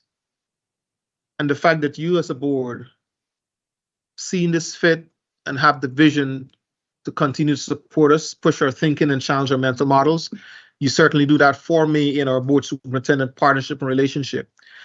Means that I continue to wake up every single day, and tomorrow I will wake up again at 5 a.m.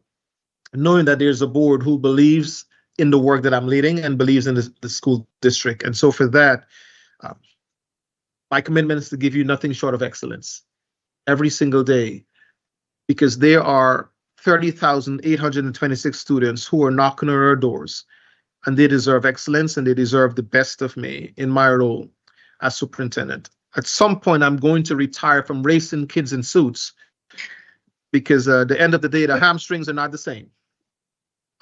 But to my 5,000 DMPS teammates, thank you. Many of you, I do not get a chance often to express this gratitude, but sitting at this table gives me so much pride, if I may use a football analogy, to serve as your offensive line so that I can block, along with the board, everything that comes your way so that you can make the right calls in the right place to get us to the ultimate end zone of getting 100% of our students to achieve proficiency by 2030. I'm grateful. Thank you. Thank you. Just a reminder, you have to get up a little earlier tomorrow. Dr. Roberts and I are going to Washington, D.C. and wanting to elevate the importance of federal funding for our title programs, Medicaid funding, and other issues that are crushing in on our young people. And so just get up a little earlier. So you're okay. All right. Thanks, everybody. Meeting is adjourned.